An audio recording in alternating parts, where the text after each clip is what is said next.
He put statistics over winning. ESPN analyst tears into Cam Ward over bold comments ahead of the 2025 NFL draft. This is ridiculous, in my opinion. So, for those of you who didn't get a chance to see this article from Sportskeeda or didn't get a chance to see ESPN First Take, Chris Rousseau was quoted as saying that Cam Ward was putting statistics over winning with regard to his time in 2024 with the Miami Hurricanes, where his team was putting up, 45 points per game with an absolutely horrific defense. After, what was he, fourth in Heisman voting? I think this is an idiotic take, and I think it shows a lack of deep understanding into Cam Ward, the player, and Cam Ward, how he's developed since his time in 2023 and 2022 over at Washington State. And what we're going to do because of this video, or because of this horrible ESPN take, is we're going to take a deep dive into Cam Ward, the player. We're going to talk about his strengths, his skill sets, and some of the things that would be most beneficial for him when trying to identify best fits for him in the NFL as a prospect. And I want to preface this by saying, the way that I do deep dives into players is I don't try to, knock down or belittle one guy to try and say that another guy is better. For me, I just look at the strengths and look at the weaknesses and look at team fits based off of those things and find ideal fits that would best put him in a position to succeed. I try my best to be strength-based with it, but we're going to take some time. Let's talk about Cam Ward, and I'm going to start by doing this by talking about his head coach, Mario Cristobal. So for those of you who don't know Mario Cristobal, this guy was an offensive lineman himself as a player, who was an offensive line coach at Alabama, who was an offensive line and tight ends coach with Oregon, and eventually went over to Miami to become their head coach. This guy has a track record very clearly at a high level of developing and producing strong offensive line play. This guy had the offensive line in the year in 2015 with Alabama. This guy coached Penei Sewell. Maybe you've heard of the name.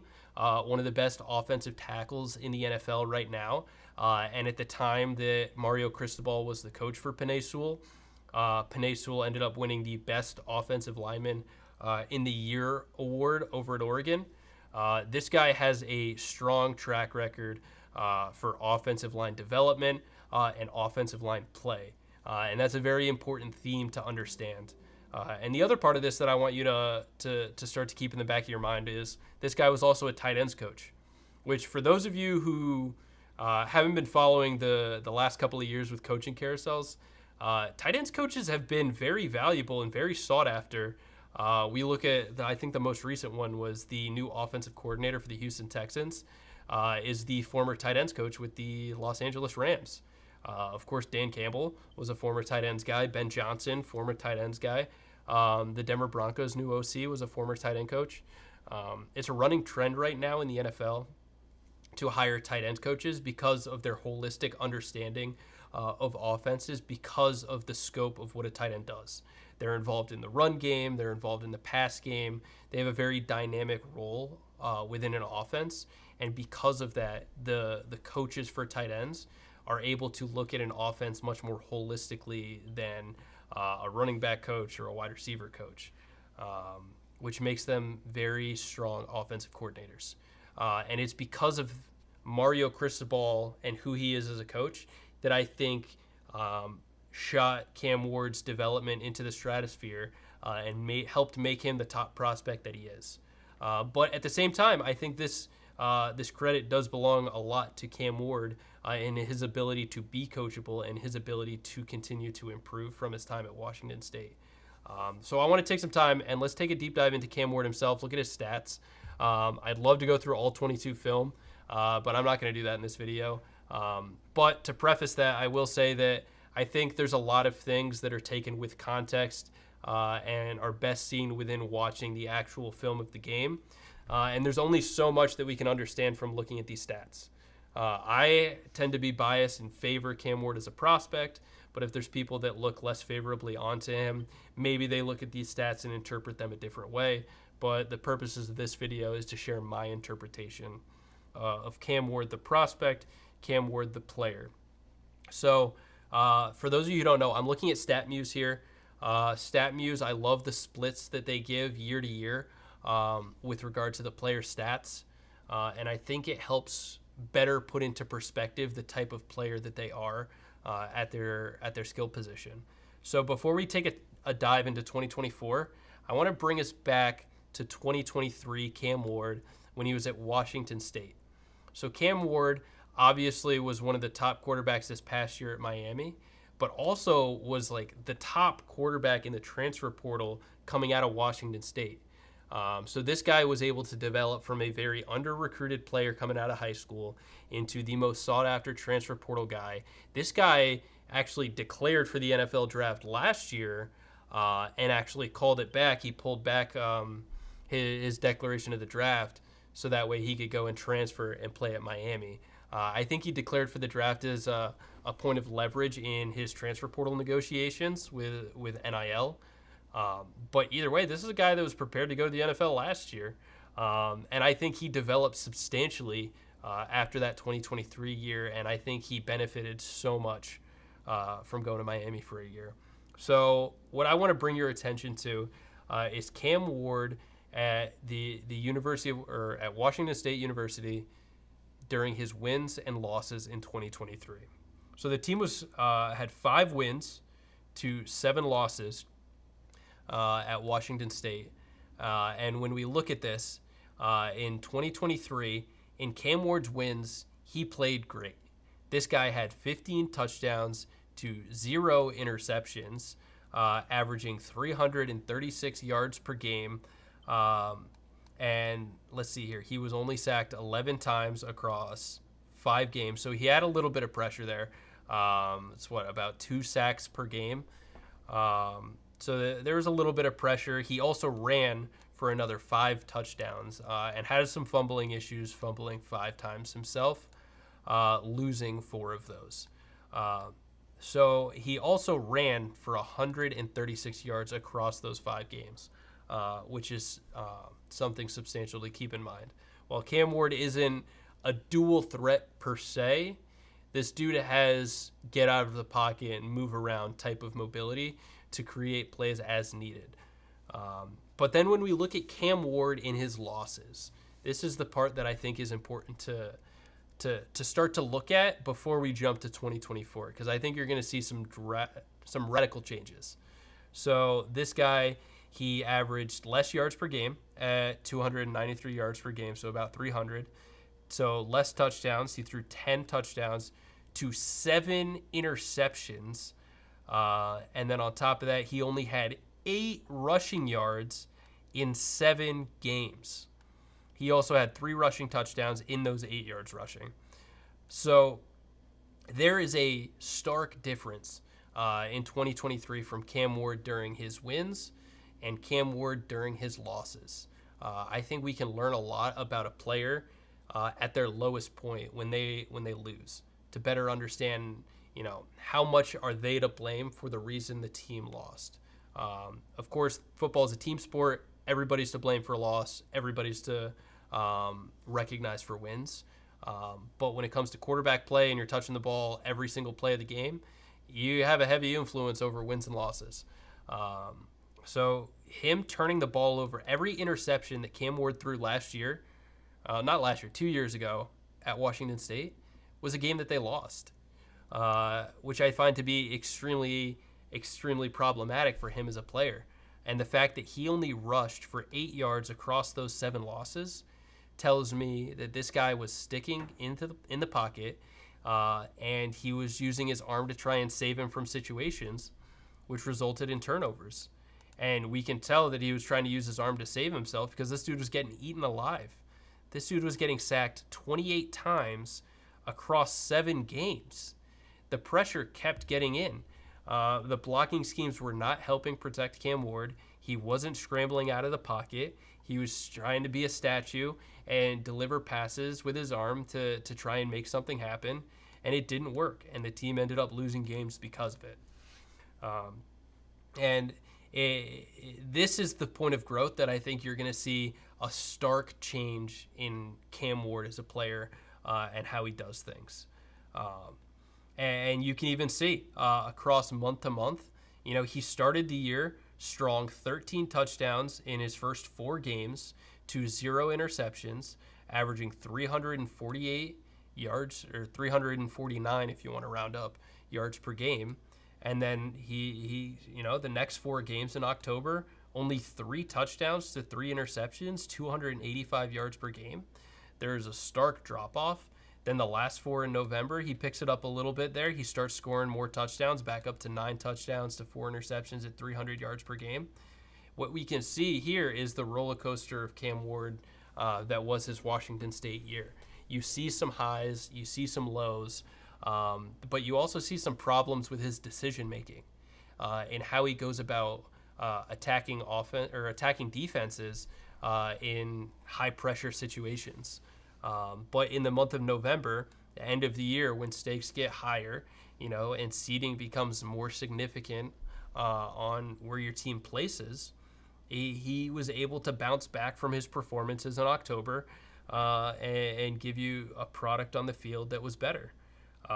We can see that as the year progressed, he was getting sacked more and more. At the beginning of the year, the protection was a lot better. And part of the reason that since he was able to avoid so many sacks, he was able to stand in there and, be a good pocket passer that he's known for. As that offensive line and those blocking schemes started to let up, these are the same amount of games. He was getting sacked more and more, which I think is why there was more turnovers that we see here. We can also see when he's playing good, he's rushing more. In 4 games, he had 109 rushing yards. In November, in 4 games in November, he had negative 22 rushing yards. And then another 57 here in October. And then Howard's rushing touchdowns, 3, 2, 3. So there's some takeaways that we're starting to see as we look at Cam Ward, the player. So when he plays at his best, he's able to get out of the pocket and rush for a little bit, create some space. When he is able to get some protection or have strong blocking schemes, he's able to be more of a dynamic passer, and you're able to see that in the points that he puts up. But conversely, when the blocking schemes are not helping him and pressure is getting home and he isn't making the decision to get out of the pocket and create, you can see it in his rushing stats and you can see it in his sacks, and also you can see it in his turnovers. He turns the ball over more. Of course, he had 5 fumbles and 4 interceptions in the month of November. So it looks like, in the month of November when things counted, he did struggle with turnovers. He was able to put more points on the board, throw for a little bit more yards per game, but he did struggle with turnovers. So now that we've seen Washington State Cam Ward, I want to introduce you to Miami Hurricanes Cam Ward. This is his 2024 splits.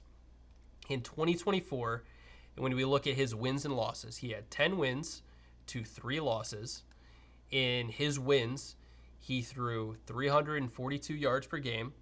He threw 31 touchdowns to 7 interceptions and was able to rush for 182 yards across 10 games.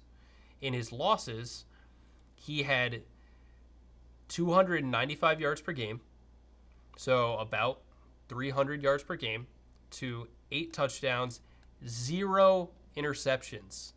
0 interceptions.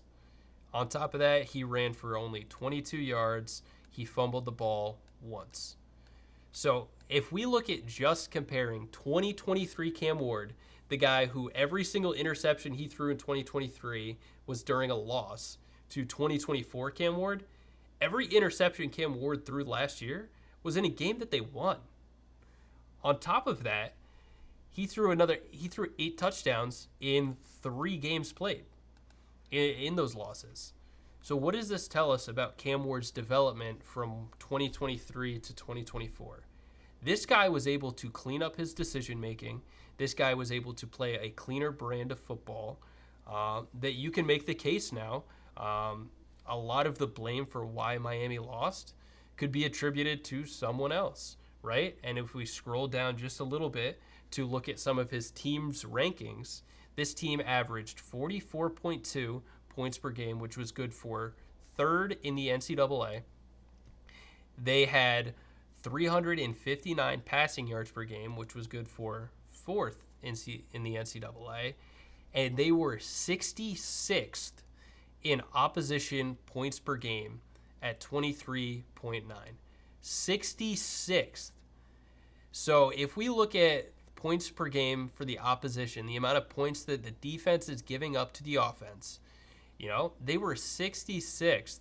That is not doing Cam Ward any favors. You can make the argument that this offense, the only reason that Miami was successful was because their offense was high-powered enough where they could put up so many points that they were able to outscore the other team. But, that's not a sustainable brand of football to be playing. Their defense is very, very much to blame for the reason that Miami had the losses that they did. And of course, you can make your argument about the Virginia Tech Hail Mary. Should that play call have stood? Should it counted as a touchdown? Should it not?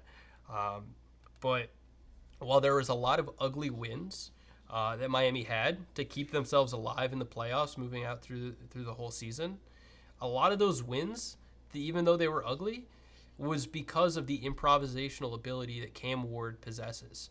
And his ability to mount a comeback, rally the troops, stay composed, and claw that team back to success. So that's what I want to put in perspective. Those 3 losses that Miami had in their 10-3 season here, not a single interception. There was 1 total turnover that Cam Ward had in his loss, and it was 1 fumble. So is Cam Ward really to blame for some of these losses? Cam Ward is playing clean football. So if we look at this now as Cam Ward the player, and we look at things that a professional team, an NFL team, should have to put him in a position to be successful, right? We start to look at the impact of Mario Cristobal and the impact of having strong blocking schemes. You can make the argument that Miami may or may not have the best offensive line talent. I would argue that they're certainly better than Washington State. However, even if you don't think Miami has strong offensive line talent, they have a great head coach that understands blocking schemes and alignments to be able to use those players to put them in positions to protect Cam Ward successfully. Because this is now where I want to direct your attention. In Cam Ward's 10 wins that he had at Miami, he was sacked 18 times. So despite being sacked 18 times across 10 games, this guy was still able to produce 10 wins. On top of that, conversely, in the losses, Cam Ward only was sacked 4 times in 3 games. 4 times in 3 games, which is insane, right? So he was able to be protected, deliver the football, and put up 8 touchdowns in 3 games. But when we look at Cam Ward now, the player, he didn't run. He didn't scramble nearly enough. 22 rushing yards in 3 games. It's not enough to get the job done, right? So if we're looking at, Cam Ward as a player, what he can do to make himself the most successful and produce those wins, I would argue that in these losses, he should have gotten out of the pocket more and scrambled with the ball a little bit to try and create some space, draw a linebacker, and find an open man if he can. And I think that would have helped his game, because we've seen his track record. When he's able to scramble a little bit, it's going to help produce wins for him. And those are the things that we talk about with Cam Ward. So as we transition out of just the stat diving here, I want to introduce you to a scouting report that was done by Draft Network, specifically Ryan Fowler, who gave a really nice film analysis of Cam Ward the player. And I want to give him credit because I think there's some quotes that he put in here that I think really help conceptualize Cam Ward and who he is. And since we can't go into all 22 film, I want to trust his film analysis on this to speak towards some of the things that I'm noticing just looking at the stats and looking at the environment and Cam Ward's development since 2023 at Washington State. So as we talked about, Cam Ward He struggles with his decision making under pressure. He was sacked a lot, especially at Washington State.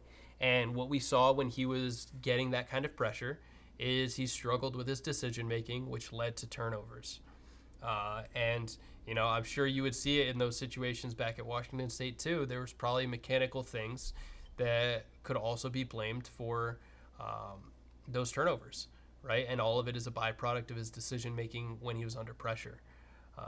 But when we see Cam Ward at his highest highs, this dude has amazing arm talent, can sling the ball anywhere on the field.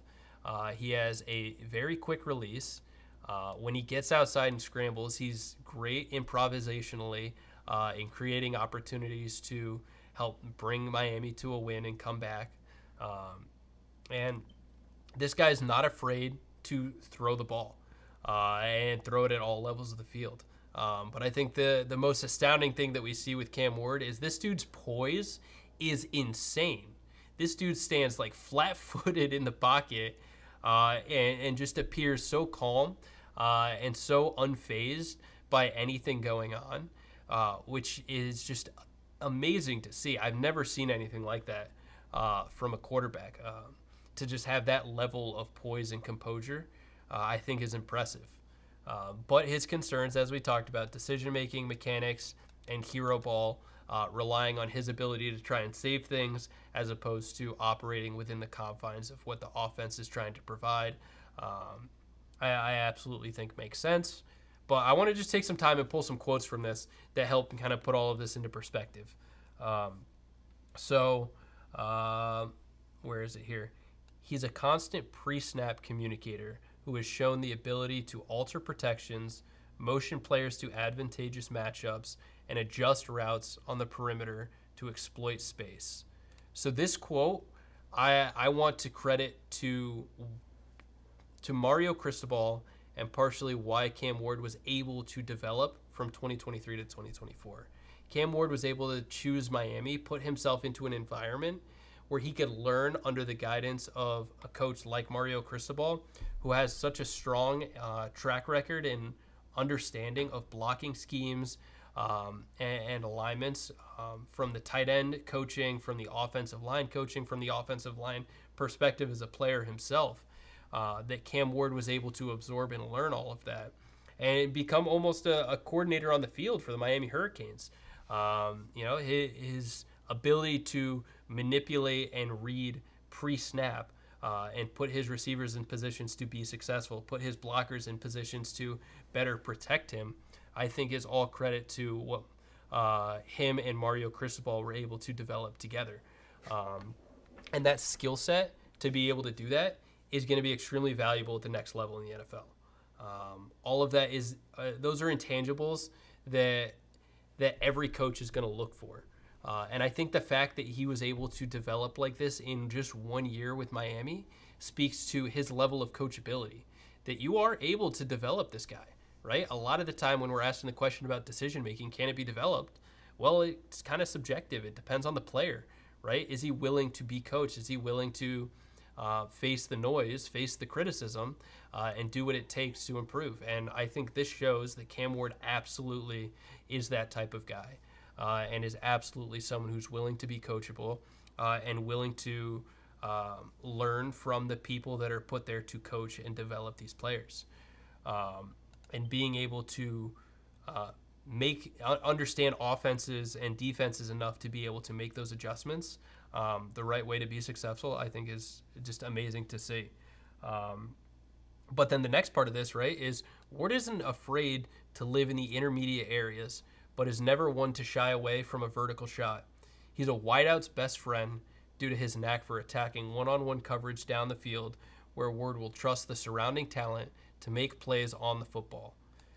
So a reason that Cam Ward is also ranked so highly, I believe, is because he's not just a game manager, right? He's not just going to take the safe play that's there. He can operate within the offense, give you your screens, give you your checkdowns, and your quicker short distance throws. But this is a guy who is going to be looking to throw his receivers open. This is a guy who's going to be looking to attack one-on-one matchups. And this is a guy who's going to look to put his receivers in positions to make plays. And that's what you need to be able to do in this NFL, right? Like, you can't just be taking the safe check down option. Playing that safe game managing brand of football isn't enough. You have to be willing to take risks, and you have to be willing to put your receivers in positions to make plays and be successful. And Cam Ward is one of those guys who's unafraid to do those things. And that's another intangible skill that coaches will value. And I think that's something that will very clearly show up on tape for him. But as we move on, and we look at some of his knocks, much like what we've said, remain in his decision making under pressure, which also ties into his mechanics. When pressured, Ward will occasionally put too much trust in his arm to force throws into occupied throwing lanes. Has a bit of an arm arrogance, which is sensational to watch, but he can get him in trouble against more athletic secondaries, which can also be viewed as more athletic secondaries at the next level. In the NFL, defensive backs are going to be more talented than what he's seeing. It's going to be harder to throw guys open, and it's going to be harder to, make those dynamic plays that he's known for, So it's a concern to have, and the decision making is certainly going to be the place for improvement with him as a prospect to develop. But it speaks back to, is this guy coachable? Is the things that we're seeing with him, does he present as a guy that can be developed as a player, or is this a guy who is unwilling to develop and improve? And everything I'm seeing about Cam Ward suggests that this is a guy who's willing to get coached. But once again, he is a high-level processor and elite-level talent under center whose ability to thrive within the pocket both pre-snap and post-snap showcases one of the country's most talented quarterbacks. I completely agree. I think Cam Ward is what a lot of teams would value in a quarterback. I love his improvisational ability to do everything he can to produce wins.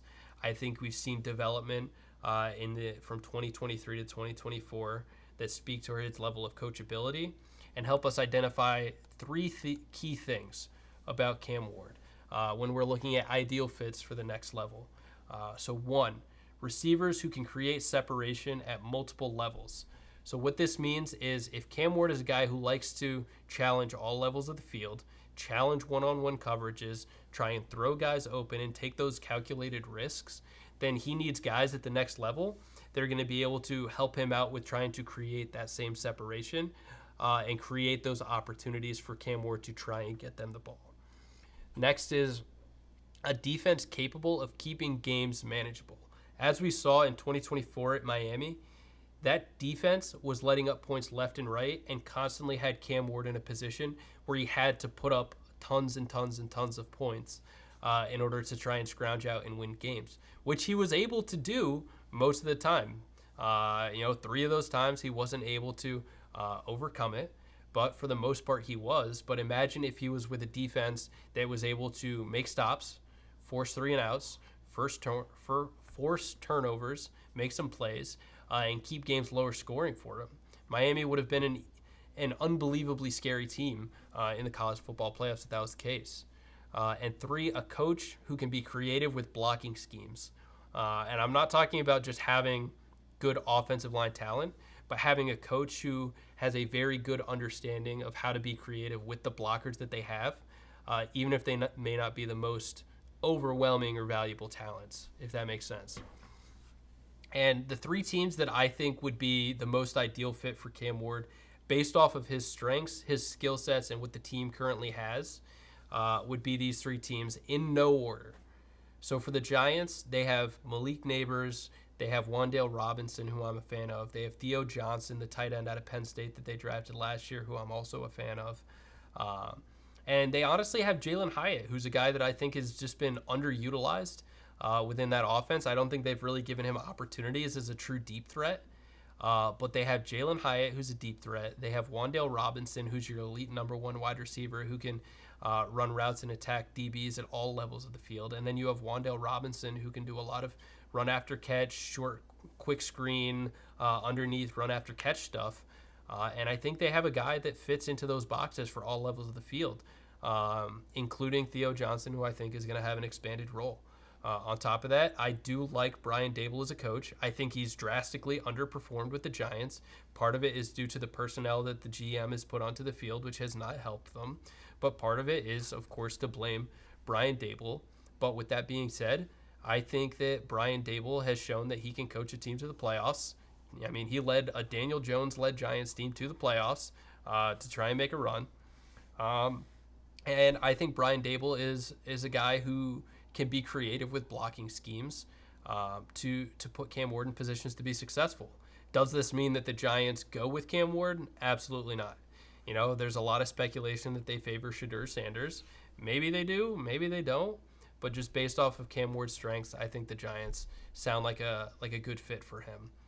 Also in New York, I think the Jets sound like a good fit for him. First off, if the Jets were able to retain Aaron Rodgers, not trade him, because no matter what, whether they trade him, whether they keep him, there's a lot of dead money that's hitting with that contract, and there's a lot of inevitability with that situation for them. So I think if they were looking to go with a quarterback and they kept him around to mentor Cam Ward, first off, I think that would be an amazing pairing. Second off, if you look at their wide receiver room, Garrett Wilson, Devontae Adams, I think that's a amazing wide receiver 1 and 2 to be giving a new up-and-coming quarterback. On top of that, the Jets have always been known for having strong defenses. I think that their DBs could be improved. I think there's some DB depth going into the second round in this upcoming draft. I think that they can make some moves in free agency to try and bolster things, but I think that defense is favorable. And I didn't mention that with the Giants, but with Brian Burns, Dexter Lawrence, Kayvon Thibodeau, I think the Giants have a favorable front seven that can cause some problems. And then certainly not least, we look at the Cleveland Browns. They hold the number 2 pick. They've got a horrible Deshaun Watson contract that they can't do anything about, right? They have this whole Myles Garrett situation looming over their head. But if they retained Myles Garrett, let's say they didn't trade him, and they drafted Cam Ward, they would have, a defense with Myles Garrett, with Denzel Ward, Grant Delpit, JOK.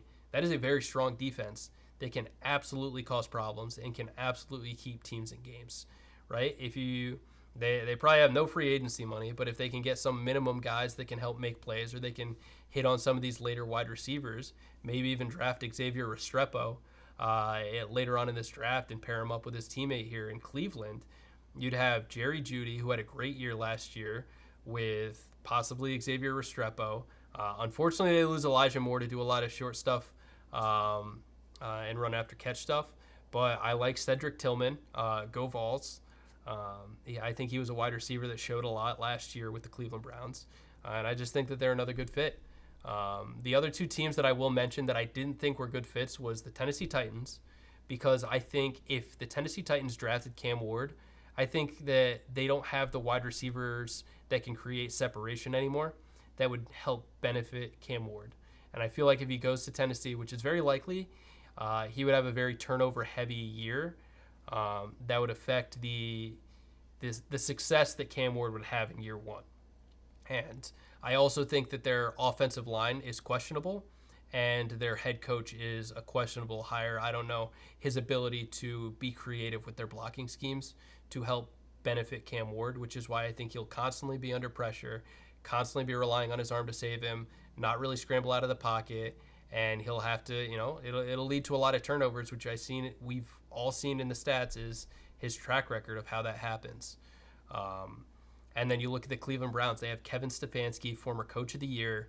I like him as a coach, and I think he is a guy that can develop Cam Ward and be creative with how they do things on the offense to put him in a position to succeed. So that's a little bit of our deep dive in Cam Ward. What did you think? Do you agree with me? Do you disagree with me? What are the key takeaways that you have? Do you think that a team I didn't mention would also be a good fit for Cam Ward? Please take some time. Let me know below, and if there's anybody you want me to take a deep dive into next, I'd love to see it. But these are just my initial thoughts with Cam Ward, this is the take about him putting statistics over winning is idiotic, and that's my thoughts about that. See ya.